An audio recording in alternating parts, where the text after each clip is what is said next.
La serrure de la porte a cliqué. À 23 heures, il est tard pour une conférence scientifique, mais tôt pour une trahison, qui a déjà eu le temps de refroidir. Hélène a fait irruption dans l'entrée, telle une tempête de juillet, apportant avec elle l'odeur lointaine des nuages orageux, et de la chaleur humide. Ses joues brûlaient, d'une rougeur maladive. Ses yeux brillaient trop, avec une intensité excessive, avec cette exaltation artificielle, que je n'avais vue qu'une seule fois dans ma vie, lors de notre première nuit, quand elle ne savait pas encore me mentir. Elle portait une robe en soie rouge. Cette même tenue, qui était restée dans le placard depuis notre anniversaire de mariage, à l'époque où nous dansions encore au Palace Le Meurice, et où elle me murmurait que j'étais son éternité. Maintenant, elle sentait le champagne cher, celui que nous gardions pour la soutenance de son doctorat, et quelque chose d'autre, de lourd, d'animal, d'étranger. L'arôme musqué d'une eau de Cologne pour homme avait imprégné les fibres du tissu, et je connaissais cette odeur. Cette rencontre a été une vraie transformation, Michel, a-t-elle murmuré, en effleurant ma joue de ses lèvres, qui semblaient glacées, distantes, appartenant déjà à un autre monde. Elle n'a pas remarqué que je retenais mon souffle. Elle n'a pas senti comment les muscles de ma mâchoire se sont crispés. Elle n'a pas vu que mes doigts s'étaient resserrés autour du petit flacon en verre que j'avais extrait de la poche de son manteau pendant qu'elle le suspendait dans l'entrée. L'anticoagulant. Un médicament développé dans notre institut pour la chirurgie d'urgence, strictement répertorié et conservé sous double verrou. Dans sa poche se trouvait une ampoule de 5000 €, arrachée à son crochet dans le laboratoire BE14, où elle travaillait depuis 4 mois, sur un projet qui, selon elle, allait révolutionner la chirurgie cardiaque. Je connaissais le projet, je connaissais le laboratoire, ainsi que les horaires des vigiles, et je savais que les caméras du couloir BE14 ne fonctionnaient plus depuis 3 semaines. Une panne, dont j'avais été informé par un échange de mes professionnels, qu'elle avait oublié de fermer, sur notre ordinateur familial. Elle a glissé vers la chambre, les yeux déjà rivés sur l'écran de son téléphone. Ses doigts voletaient sur le clavier, avec cette rapidité pleine d'assurance, propre aux gens qui se croient invulnérables. Je me tenais dans la pénombre du salon, et je la regardais s'éloigner, sentant grandir en moi quelque chose de froid, de lourd, d'ancien. Ce n'était pas de la colère. La colère est brûlante, elle hurle, et elle casse la vaisselle. C'était tout autre chose. La clarté glaciale et impitoyable d'un architecte qui contemple des ruines, et qui sait comment y bâtir un temple. Je surveillais son téléphone depuis 3 mois. Une application, installée le soir où elle l'avait oubliée sur la table de la cuisine, et où j'avais, par hasard, aperçu son code de déverrouillage. La date de notre rencontre. Le 14 février, quelle originalité. Chaque déplacement, chaque arrêt, chaque hôtel, à 300 km d'ici, où soi-disant, se tenaient des symposiums et des groupes de travail. Je connaissais le nom, André Vernier, 42 ans, chef du département des biotechnologies, dans un institut concurrent. Marié, 2 enfants, une maison de campagne dans la vallée de Chevreuse. Un faible pour le whisky japonais, et pour les jeunes collègues, qui rêvent de publications dans la revue Nature. Je savais tout, sauf une chose. Pourquoi avait-elle besoin de cet anticoagulant? Cela ne faisait pas partie de ses recherches. Cela n'avait aucun lien avec la chirurgie cardiaque. C'était soit une assurance pour les jours sombres, soit la préparation de quelque chose, à quoi je préférais ne pas penser. J'ai glissé le flacon dans la poche de mon pantalon, et j'ai sorti mon téléphone. Un message du détective privé, reçu à 18 h, les échantillons sont récupérés. Les résultats seront là demain matin. Je n'ai pas répondu. Demain matin, il serait trop tard. Demain matin, j'aurais déjà commencé à construire. Hélène est sortie de la chambre, vêtue d'un peignoir en soie. Celui-là même que je lui avais offert l'année dernière, quand je croyais encore que nos fissures pouvaient être réparées par de beaux tissus. Elle tenait un verre de vin, regardait son écran, et souriait de ce sourire, qui autrefois était le mien, mais qui appartenait désormais à quelqu'un d'invisible. Quelqu'un qui lui écrivait « Bonne nuit, mon étoile », pendant que je m'allongeais à côté d'elle, et que je faisais semblant de dormir. Tu n'imagines pas quelles idées sont nées lors de cette conférence, a-t-elle dit, sans lever les yeux. Nous avons parlé de l'avenir de la médecine, des grandes avancées, et de la façon de changer le monde. J'ai hoché la tête. Je me suis versé de l'eau, en regardant la glace craquer dans mon verre, doucement, impitoyablement, inexorablement. Le monde change lentement, ai-je répondu. Goutte par goutte, particule par particule, molécule par molécule. Elle a ri, sans comprendre. Et j'ai souri moi aussi, car à cet instant précis, je voyais déjà sa fin. Pas une fin physique. Non, je n'étais pas un meurtrier. Je voyais la fin de son monde. De ce monde, où elle était le centre, où ses mensonges étaient invisibles, où elle pouvait effleurer ma joue de ses lèvres froides, et appeler cela de l'amour. À minuit, elle est retournée dans la cuisine, pour un deuxième verre. J'étais assis à table. Devant moi, se trouvait une enveloppe. Blanche, sans timbre, frappée du sceau du laboratoire, qu'elle considérait comme sa forteresse secrète. Elle s'est figée dans l'encadrement de la porte. Un peu de vin a éclaboussé le sol. « Qu'est-ce que c'est » a-t-elle demandé, et dans sa voix a résonné une première note. Pas encore de la peur, mais une vague inquiétude, le pressentiment d'un orage, qui s'amassait déjà à l'horizon. Je n'ai pas répondu. J'ai simplement poussé l'enveloppe vers le bord de la table, et j'ai regardé son visage changer. J'ai regardé s'effondrer ce masque de bonheur, qu'elle avait ramené à la maison à 23 heures, comme si c'était un cadeau, et non le tesson d'un miroir brisé. Hélène s'est approchée de la table, avec hésitation, comme si le sol sous ses pas s'était transformé en une fine couche de glace. Ses doigts, tremblants à cause du vin et du froid soudain dans la pièce, ont effleuré l'enveloppe. Elle a reconnu le sceau. Notre institut, notre département d'expertise génétique. Celui-là même où nous nous étions rencontrés, il y a 10 ans, lorsqu'elle était une doctorante avec de la peur dans les yeux, et moi, un jeune spécialiste, prêt à tuer pour un de ses sourires. Michel, qu'est-ce que c'est, a-t-elle répété. Mais cette fois, sa voix tremblait différemment.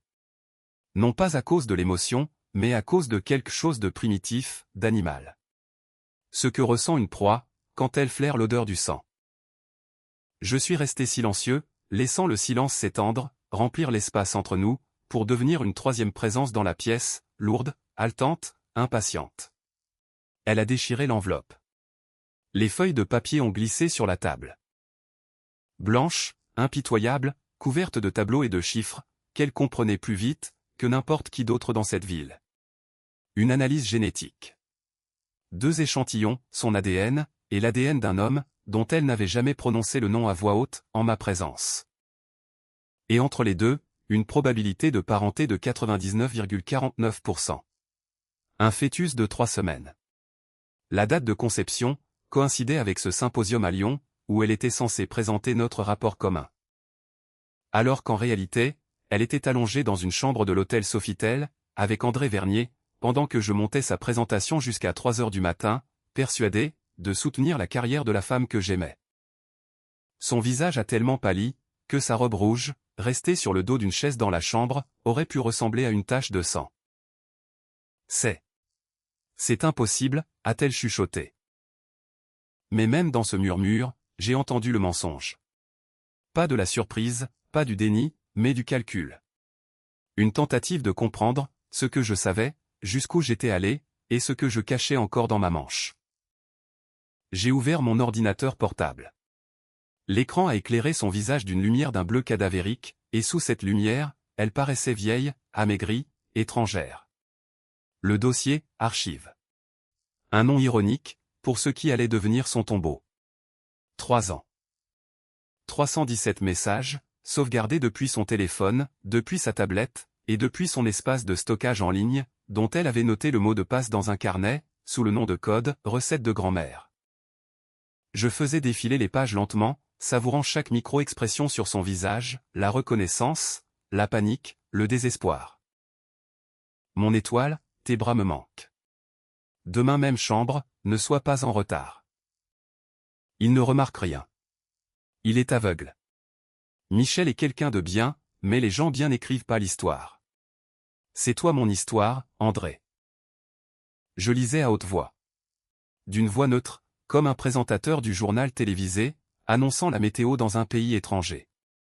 Elle se recroquevillait de plus en plus, le dos collé contre le réfrigérateur, cherchant un appui là où il n'y avait que du métal froid. Ensuite, les photos. Pas celle que l'on peut justifier par des étreintes amicales lors d'une conférence. Celle prise dans des chambres d'hôtel, dans sa voiture, dans l'appartement qu'elle louait pour travailler sur sa thèse. Un appartement payé avec notre compte commun. Avec l'argent que je gagnais, en travaillant la nuit sur des contrats, qu'elle signait de mon nom, certaine que j'étais trop confiant, pour vérifier. Tu m'as fait suivre, a-t-elle fini par souffler, et dans sa voix, il n'y avait pas de repentir, mais de l'indignation. Celle des voleurs pris sur le fait, qui s'indignent que la serrure ait été trop solide. J'ai fermé l'ordinateur. Le silence est revenu. Épais, tangible, comme la fumée après un incendie. L'anticoagulant dans ton manteau, ai-je dit doucement. Elle a sursauté, comprenant enfin que le flacon avait disparu, que je le tenais, et qu'il n'était pas seulement une preuve, mais la clé de quelque chose de bien plus grand. J'ai signalé sa disparition ce matin. Une déclaration à la sécurité. Les caméras du couloir B14 ne fonctionnent pas, mais il y a l'enregistrement de la caméra à l'entrée. Tu es entré hier à 20h, et tu es ressorti à 21h45. L'heure du vol se situe entre 21h et 21h30. C'est suffisant pour une affaire pénale. Article 311A3 du Code pénal. Vol de matériel de grande valeur. Jusqu'à 7 ans de prison. Elle a ouvert la bouche, mais aucun son n'en est sorti. Je continuais de la regarder, étudiant comment se désintégrait cette beauté, que j'avais autrefois crue éternelle. Ou alors, ai-je ajouté, en lui tendant une autre enveloppe, épaisse, juridique, portant le sceau d'un notaire, il y a une autre voie. À l'intérieur, des documents. Le transfert de propriété de l'appartement de l'avenue Victor Hugo. Celui-là même où vivait sa mère, celui qu'elle avait reçu en héritage, et qu'elle considérait comme une réserve intouchable. Un acte de donation, signé de sa main, parfaitement imité, car je m'étais entraîné pendant 3 mois sur des chèques et des reçus, pendant qu'elle dormait. Une procuration pour la gestion de tous les comptes, une renonciation à toute réclamation sur nos biens communs, un divorce à l'initiative de l'épouse, en me conservant tout ce que nous avions un jour, appelé nôtre. Tu es devenu fou, a-t-elle murmuré, mais sa main se tendait déjà vers le stylo, car elle comprenait. Elle comprenait, tout comme j'avais compris 10 ans plus tôt, quand je lui enseignais les bases de la génétique dans ce laboratoire, où reposait maintenant un flacon avec ses empreintes, qu'elle n'avait pas le choix. Une affaire pénale signifiait la prison, la perte de sa licence, un déshonneur dont on ne se relève pas. Tandis que cela, ce n'était que la pauvreté. Juste la rue. Juste la vie qu'elle méritait. Et l'enfant, a-t-elle demandé, en signant la 3e page. Et j'ai vu sa main trembler. J'ai vu s'allumer dans ses yeux une dernière étincelle. Pas de l'espoir, non. Mais l'habitude de feindre, qu'elle était capable de se sacrifier. Je me suis penché vers elle, pour qu'elle puisse voir mes yeux, pour qu'elle y lise, exactement ce que je voulais qu'elle y lise. Il n'est pas de moi, ai-je dit. Et ce fut le premier mensonge, que je lui racontais cette nuit-là. Le fœtus était de moi, bien sûr. L'analyse avait été falsifiée. L'échantillon du père avait été prélevé sur une bouteille de whisky, qu'André avait laissée dans sa voiture, et que j'avais trouvé, en vérifiant le coffre au cas où il y aurait des souris. Mais elle ne le savait pas. Elle ne le saurait jamais. Elle vivrait avec ça. Elle nourrirait avec cela son sentiment de culpabilité, cultivant ce jardin d'autoflagellation, que j'avais planté dans son âme cette nuit-là. À 3 heures du matin, elle avait fini de signer. À 3h15, elle a fait sa valise. Une seule, toute petite. Celle que nous avions achetée pour nos premiers voyages ensemble, quand nous croyions encore que le monde nous appartenait. À 3h30, elle se tenait sur le pas de la porte. Elle me regardait comme on regarde un fantôme. Avec horreur, avec incrédulité, avec une tentative pitoyable de comprendre à quel moment elle s'était trompée. À quel moment précis, elle avait transformé le mari aimant que j'étais, en cet homme en peignoir gris, qui ne se lève pas, qui ne dit pas au revoir, et qui ne pleure pas. Je t'ai aimé, a-t-elle dit. Et c'était sa dernière arme. Sa dernière tentative de m'arracher une larme, d'obtenir le pardon, de rester dans ma mémoire comme une victime, et non comme un bourreau. J'ai hoché la tête, reconnaissant le fait, mais pas son importance. Je sais, ai-je répondu. C'est pour ça que ça fait si mal. Elle est sortie.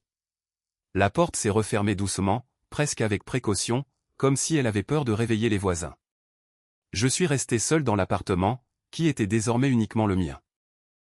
J'écoutais le bourdonnement du réfrigérateur, le bruit de l'eau dans les tuyaux, et le silence qui remplissait l'espace, enfin libéré de son souffle. Sur la table, reposait l'enveloppe avec la fausse analyse. Dans ma poche, le flacon d'anticoagulant, que je remettrai à sa place demain matin, en détruisant toutes les traces. Dans l'ordinateur, 317 messages, qui ne verraient jamais le jour, car je ne voulais pas d'une exécution publique. Ce que je voulais, c'était sa prison. Une prison invisible, construite de sa propre culpabilité, de mon silence, et de la vérité que je lui avais cachée, en lui permettant de croire à un mensonge. Je me suis versé du whisky, ce même whisky laissé par André, et j'ai levé mon verre vers la fenêtre, où poignait déjà l'aube froide du mois de mars. À la vengeance silencieuse, ai-je dit à la pièce vide. À ce qui est plus lent que le poison, mais plus certain que la mort. 7 mois ont passé. 7 mois, avant que je ne la revoie. Était-ce un hasard? Non. Je savais où elle serait, parce que je la suivais, parce que j'avais besoin de voir le résultat de mon travail. J'avais besoin de m'assurer que l'architecture de ma vengeance pouvait supporter le poids de la réalité. Elle était assise dans un café de la banlieue, ce même café où nous avions bu ensemble lors de nos premiers mois de rencontre, quand nous ne nous connaissions pas encore assez pour nous haïr.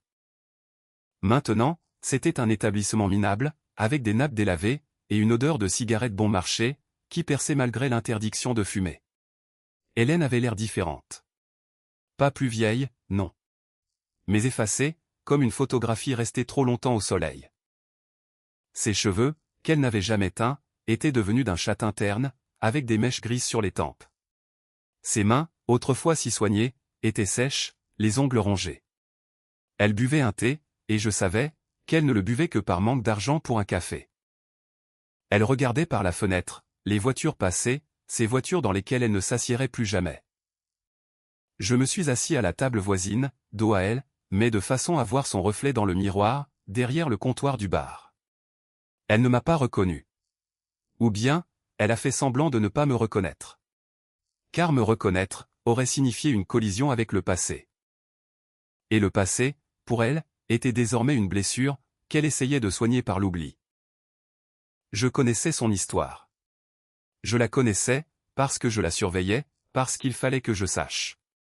André Vernier l'avait quittée, un mois après ce soir-là, quand elle était venue le trouver avec sa valise, et la nouvelle de sa grossesse. « Débrouille-toi », lui avait-il dit, et cette phrase était devenue l'épigraphe de sa nouvelle vie. Elle avait perdu son emploi. Pas par ma faute, non. Je ne me serais jamais abaissé à la dénonciation. L'Institut avait simplement réduit ses financements, et les jeunes chercheurs sans projet validé avaient été les premiers à passer par-dessus bord. Elle avait essayé de trouver un poste dans des cliniques privées, mais partout, mon nom refaisait surface. Non pas comme un ennemi, mais comme un référent, qui annonçait avec regret que le docteur Hélène avait certains problèmes de discipline. Je ne mentais pas. Je disais simplement la vérité, à propos de l'anticoagulant disparu, qu'elle avait oublié, parce qu'elle signait des documents, à propos de la dépression nerveuse qu'elle avait traversée, et de son besoin de repos. Elle s'était fait avorter à son 3e mois. Je l'ai appris grâce à son dossier médical, dont une copie m'avait été remise par un archiviste de ma connaissance. Pas parce qu'elle ne pouvait pas accoucher. Mais parce qu'elle ne pouvait pas expliquer à qui appartenait cet enfant. Parce qu'elle savait que je ne croirais jamais à sa vérité. Parce que mon analyse resterait suspendue au-dessus de sa tête, comme l'épée de Damoclès. Parce que chaque regard posé sur cet enfant serait le rappel de la trahison qu'elle pensait avoir commise. Elle avait tué mon enfant, en croyant tuer celui d'un autre. Et ce fut la dernière brique du mur de sa prison qu'elle avait bâti elle-même, en suivant mes instructions. J'ai sorti mon téléphone, et j'ai ouvert les actualités. Une interview dans une revue médicale. Ma photo en première page, mon sourire, mes mots sur une recherche révolutionnaire, dans le domaine de la chirurgie cardiaque. Ce même projet, sur lequel nous avions travaillé ensemble. Ces mêmes données, qu'elle considérait comme les siennes. Ces mêmes idées, qu'elle discutait avec André Vernier, pensant qu'elle me volait mon avenir. Maintenant, ce projet était le mien, entièrement, sans partage. avec une bourse de 2 millions d'euros et une invitation à Harvard pour un semestre, que j'avais décliné, parce que j'avais besoin de rester ici. J'avais besoin de voir. Elle a vu la photo dans le reflet du miroir. J'ai remarqué comment ses épaules se sont crispées, comment ses doigts se sont resserrés sur sa tasse, comment sa lèvre inférieure a tremblé. Cette même lèvre, qu'elle mordillait quand elle était nerveuse, quand elle mentait, quand elle m'avait aimé, pour la première et la dernière fois. Elle s'est levée, a payé avec de la monnaie, en recomptant chaque pièce, et elle est sortie sans se retourner. Je suis resté assis, je l'ai regardé partir. J'ai fini son thé, qu'elle avait laissé à moitié plein, et j'ai pensé à quel point la victoire a un goût amer, quand elle est aussi froide que la glace. Aussi froide, que ses lèvres, lors de cette dernière nuit. 1 an plus tard, j'ai acheté une maison au bord de la rivière. Celle-là même, qu'elle avait choisie pour nous, à l'époque où nous faisions encore des projets d'avenir. Celle dont elle dessinait les plans tard dans la nuit, pendant que je lui apportais du café, et que je lui promettais, que tout se réaliserait. Maintenant, une autre femme vivait là. Silencieuse, reconnaissante, qui ne posait aucune question sur le passé. Je ne l'aimais pas, mais je ne lui mentais pas non plus. Je lui avais simplement offert le confort, en échange du silence. Et elle avait accepté, car pour certains, le silence est plus précieux que la passion. J'ai revu Hélène, à 2 autres reprises. La première fois, c'était dans la polyclinique de l'hôpital de secteur, où elle travaillait comme infirmière. Elle passait devant les bureaux, où elle aurait pu être un jour, le médecin-chef. Elle portait un plateau avec des prélèvements. Sa démarche avait conservé cette même légèreté fluide, mais on y sentait désormais de la fatigue. Un fil de désespoir tendu, tout le long de son dos, entre ses omoplates. Elle ne m'a pas remarqué en passant, mais j'ai reconnu l'odeur de son parfum. Ce même parfum, que je lui avais offert pour son anniversaire, mélangé maintenant à l'odeur du chlore, et de la peur. La deuxième fois, c'était au cimetière. À des funérailles? Non. Elle était simplement assise sur un banc, près de la tombe de sa mère. Cette même mère, dont elle avait perdu l'appartement, en suivant mes instructions.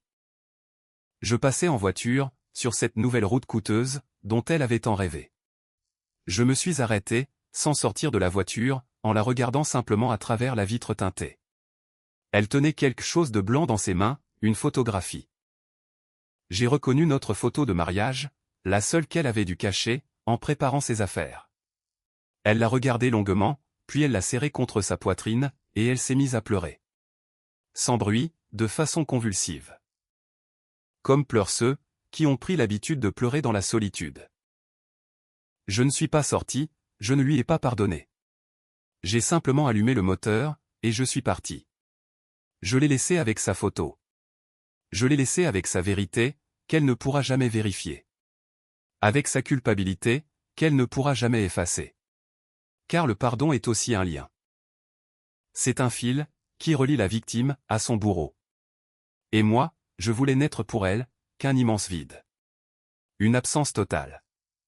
Un trou noir, dans lequel a disparu tout ce qu'elle considérait comme à elle, l'amour, la carrière, l'avenir, les enfants, le sens de la vie. Parfois, tard dans la nuit, quand la maison est silencieuse, et que la nouvelle femme dort dans la pièce voisine, je ressors ce même flacon d'anticoagulant, que je n'ai jamais remis à sa place. Il se trouve dans mon coffre-fort, à côté de la copie de la fausse analyse, et de l'impression de sa dernière lettre adressée à André. Celle qu'elle avait écrite, 1 mois après le divorce, pour le supplier de le voir, et où elle avait essuyé un refus. Je regarde ces objets, et je pense au fait que la vengeance, ce n'est pas un moment précis. La vengeance, c'est un processus. Lent, comme la coagulation du sang. Irréversible, comme le code génétique. Elle croit, qu'elle m'a trahi. Elle ne saura jamais, qu'elle s'est trahie elle-même, à la minute où elle a cru à mon mensonge sur l'enfant, à l'instant où elle a choisi la peur de la prison plutôt que l'honnêteté. Et lors de cette nuit où elle a quitté notre appartement avec une valise, en croyant qu'elle se sauvait, alors qu'en réalité, elle entrait dans la cage que je lui avais construite, à l'aide de ses propres peurs et désirs. Il m'arrive parfois, de la voir en rêve. Jeune, dans sa robe rouge, radieuse, passant le pas de la porte. Mais dans ce rêve, je ne suis plus celui que j'étais alors. Je me tiens près de la fenêtre, et je tiens des ciseaux dans la main. Je coupe le fil qui nous unit. Et elle tombe. Elle tombe, encore et encore, indéfiniment, sans un cri, dans ce vide que j'ai creusé pour elle. Ensuite je me réveille. Le soleil brille, par la fenêtre de ma nouvelle maison, les oiseaux chantent au bord de la rivière, et la vie continue. Ma vie, bâtie sur les ruines de ses espoirs, fertilisée par les cendres de son amour. Magnifique, impitoyable, et absolument mienne. La vengeance silencieuse est la meilleure des vengeances. Parce qu'elle ne se termine jamais. Parce que chaque matin, en se réveillant, la victime croise son bourreau dans le miroir. Parce que j'habite gratuitement dans sa tête, louant un espace qu'elle ne libérera jamais, jusqu'à sa mort, et peut-être même au-delà. Je me suis versé du whisky, et j'ai levé mon verre vers la fenêtre, où se reflétait mon visage. Calme, satisfait, étranger. À Hélène, ai-je dit à la pièce vide. Pour m'avoir fait devenir celui que je suis. Et pour l'avoir réduite, à rien. Les glaçons ont teinté dans le verre, comme une clé, tournant dans une serrure. Si cette histoire vous a captivé, laissez un commentaire. Quelle partie vous a le plus marqué? Croyez-vous qu'une vengeance silencieuse est plus redoutable qu'une vengeance éclatante? Partagez votre opinion, il est important pour moi de tous vous lire. Et n'oubliez pas de vous abonner à la chaîne. Ici, nous publions des histoires qui vous empêcheront de dormir. Des histoires de trahison et de justice. Des récits sur l'obscurité qui se cache dans les gens ordinaires, et sur la longueur, jusqu'où peut aller une personne à qui on a tout pris. De nouvelles histoires chaque semaine. À bientôt pour notre prochain récit.